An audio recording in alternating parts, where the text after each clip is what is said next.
నమస్తే K24 news. MRPS వ్యవస్థాపకులు పద్మశ్రీ మందకృష్ణ మాదిగ ఆదేశాల మేరకు ఎస్సీ వర్గీకరణ చట్టభద్రత వచ్చే వరకు గ్రూప్ 1, 2, 3 తదితర అన్ని ఉద్యోగాల ఫలితాలను నిలిపివేయాలని డిమాండ్ చేస్తూ రాష్ట్ర వ్యాప్తంగా నిరసన దీక్షలు కొనసాగుతున్నాయి. బెజ్జంకి మండల కేంద్రంలోని అంబేద్కర్ సర్కిల్ వద్ద ఈ రోజు 4వ రోజు దీక్షలు నిర్వహించారు.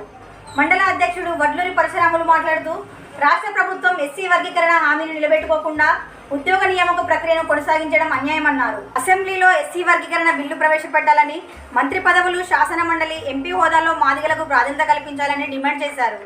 ఈ కార్యక్రమంలో ఎంఆర్పీఎస్ నేతలు చింతకింది పరశురాములు, తాడిచెట్టు భూమయ్య, కనగండ్ల శంకరయ్య, మోదంపల్లి రాజు, భువనగిరి చంద్రయ్య తదితరులు రాష్ట్ర వ్యాప్తంగా మా రాష్ట్ర కమిటీ, మా వ్యవస్థాపకులు గౌరవ మందకృష్ణ మాదిగ గారు రాష్ట్ర పిలిపివ్వడం జరిగింది. జరుగుతున్నాయి. ఈ నిరసనలు జరగడానికి మూల కారణం ఏంటంటే మొన్న ఉద్యోగాలు గతంలో ఇది రెండోసారి గౌరవ ముఖ్యమంత్రి రేవంత్ రెడ్డి గారు రాష్ట్ర ప్రభుత్వం ఉద్యోగాలు ప్రకటించడం జరుగుతుంది. పోయిన ఉద్యోగాలలో మాకు మాదిగ ఉపకులాలకు 800 పైచీలకు మాకు నష్టం జరిగింది. మళ్ళీ అదే తరహాలో ఏదైతే అసెంబ్లీలో చట్టబద్ధత చేసి నేను రిజర్వేషన్లు చేస్తా అని అసెంబ్లీ సాక్షి ఇచ్చినటువంటి మాటకు కట్టుబడి లేకపోవడమే ఈ నిరసనలకు మేము కూర్చోవడానికి ఆస్కారం చూపిందని మేము చెప్తున్నాము. ప్రధాన డిమాండ్లు ఏంటి? ప్రధాన డిమాండ్లు అంటే మాకు ఎస్సీ వర్గీకరణ చట్టబద్ధత కల్పిస్తే మా జనాభా తమాష ప్రకారం ఇప్పటి వరకు మాకు ఎంత అన్యాయం జరిగిందో మా వాట మాకు పొందుతుందని మాకు ఒక తృప్తికరమైనటువంటి అంశం. అది దాన్ని అనుసరిస్తా అని చెప్పి ఇచ్చినట్టే ఇచ్చి మాకు అన్యాయం చేస్తుంది తెలంగాణ రాష్ట్ర ప్రభుత్వము. మీకు ఇంకా కుల సంఘాలు కానీ వేరే ఇతర పార్టీలు కానీ ఉన్నా మీకు మద్దతు తెలపడం జరిగింది? ఇవ్వరు పూర్తి స్థాయిలో మీరు చూస్తున్నారు.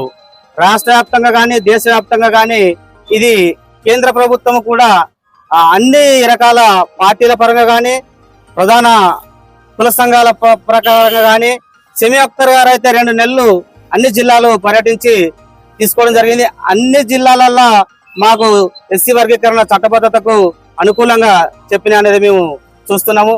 మీకు కూడా సమాచారం చూసే ఉంటారు. ప్రభుత్వం నుంచి ఇప్పటి వరకు మీకు ఏమైనా స్పందన లభించిందా?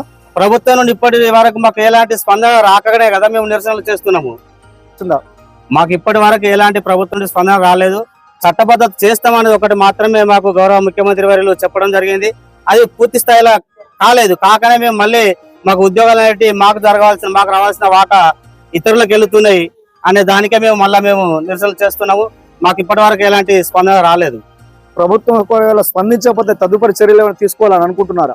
తప్పకుండా ప్రభుత్వం ఈ నిరసన దీక్షలతోటి ఈ అసెంబ్లీలో సమాచారం ఏదైనా మేము ఇస్తుందని ఆశిస్తున్నాం. ఒకవేళ ఇవ్వకపోతే మా రాష్ట్ర కమిటీ, మా వ్యవస్థాపకులు మందకృష్ణ గారు పిలిపించిన దాన్ని రాష్ట్ర వ్యాప్తంగా ఉధృతి చేయడానికి మేము సిద్ధంగా ఉన్నాం. సేపట్లో ముఖ్యమంత్రి గారు రేవంత్ రెడ్డి గారు నేను మాదిగల ఉపకులాలకు వీళ్ళందరికీ ఏదైతే ఉందో ఏ ఉద్యోగాలు ఉన్నాయో, ఏబిసిడీలు ఉన్నాయో, నేను మాదిగల పట్ల ఉపకులాల పట్ల నేను ఖచ్చితంగా వాళ్ళకు న్యాయం చేసి నేను ఏబిసిడీలు అమలు చేస్తా అని చెప్పి ఫస్ట్ ప్రకటన చేసి మనం అడగక ముందే ఆయన ప్రకటన తెలిపిండు.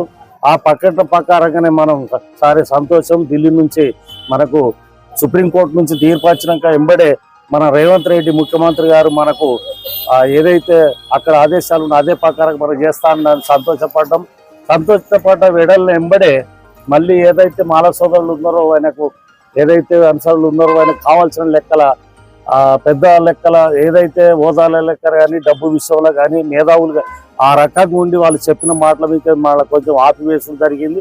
దాని కొరకు కూడా మనం నిరసన తెలుపుకుంటూ ఊర్ల మండలాలల్లో జిల్లాలల్లో ర్యాలీ చేయడం జరిగింది. అన్నగారు మీటింగ్ పెట్టడం జరిగింది. మళ్ళీ లాస్ట్ ఫైనల్లో ఇప్పుడు కూడా ఉద్యోగాలు ఏదైతే ఉన్నాయో మొన్న ఇచ్చిన ఉద్యోగాలు ఈ ప్రకటన తెలిపినాక కూడా 11,000 ఉద్యోగాలు ఆయన కావాలనే ఇట్లా మనం మధ్య పెట్టుకుంటూ మాదిగలకే నేను అండగా ఉంటా, మాదిగలకే నేను సహకరిస్తా అని చెప్పి అందరూ వినాలే, మీరు అందరూ సహకరించాలని ఏదైతే అసెంబ్లీలో తన మాట్లాడిన ఎమ్మెల్యేలు, ఎంపీలు, మంత్రులు అందరితోటి సహకారం తీసుకోవాలి అని చెప్పి మాదిగలకు న్యాయం చేస్తారన్న వ్యక్తే మళ్ళా దెబ్బతీసుడు జరిగింది, మాదిగలకు అన్యాయం చేసుడు జరిగింది. మళ్ళీ ఇప్పుడు ఏదైతే ఇప్పుడు ఇచ్చే ఉద్యోగాలు ఉన్నాయో దాన్ని కూడా ఆయన మనకు చెప్పుకుంటూనే తన కావాలనే చేసుకుంటూ ఆపకుండా ఆయన ఇస్తుండు కాబట్టి ఆయన మనకు ఏబిసిడీలు చేసినట్టుగా లేదు. ఆ చేసిన దాన్ని మొత్తానికే ఆపివేసి మనకు అన్యాయం చేయడానికి కొరకు ఆయన ప్రయత్నిస్తుంది. కాబట్టి మా ఆలోచన ఏంటంటే కృష్ణమాదిగ మందకృష్ణ గారు 30 సంవత్సరాల నుంచి చేసిన పోరాటాన్ని ఏదైతే ఢిల్లీ మన ముఖ్యమంత్రి ఢిల్లీకి పోయి ఏదైతే మన నరేంద్ర మోడీ లెక్కల కలుసుకొని మాకు అన్యాయం జరుగుతుందని ఏ ప్రభుత్వం చేయకుండా తడతాడికి పోతే ఆయన కొంచెం సహకరించి ఆయన నీకు నేను చేస్తా కృష్ణ నీకు నేను చేస్తా